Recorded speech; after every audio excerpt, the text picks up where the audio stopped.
રાજ્ય સરકારે 17 નવા તાલુકા જાહેર કર્યા। સુરતના માંડવીમાં અરેઠને પણ તાલુકાનો દરજ્જો મળ્યો છે।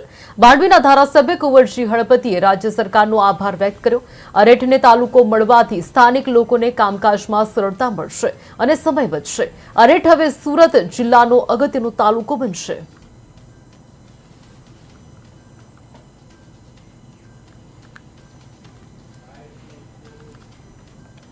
અરેઠ તાલુકો અલગ બન્યો છે, જેને કારણે જે શિવાળાના માંડવી કહી શકાય, કરંજ જેવું ગામ એને માંડવી જવું હોય તો ખૂબ લોંગ પડતું હતું। એને કારણે એમનો સમયનો બચાવ બનશે અને ખાસ કરીને ગુજરાતના મૃદુ અને મક્કમ સ્વભાવના મુખ્યમંત્રી ભૂપેન્દ્રભાઈ પટેલનો હું ખૂબ ખૂબ આભાર માનું છું કે જેમણે માંડવી વિધાનસભામાંથી અલગ તાલુકો બનાવી અરેઠને એક નવી દિશા સીનવા માટે પ્રયત્ન કર્યો છે।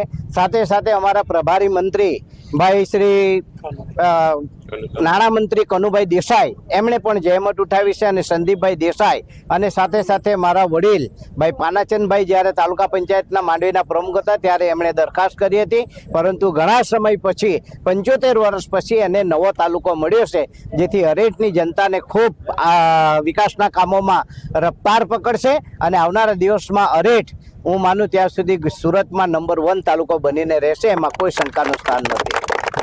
આ ટ્રાઇબલ વિસ્તાર છે, લોકોને કેટલો ફાયદો થશે? નથી ટ્રાઇબલ વિસ્તાર છે એટલે એને દરેક લોકોને માંડવી સુધી જવું પડતું હતું।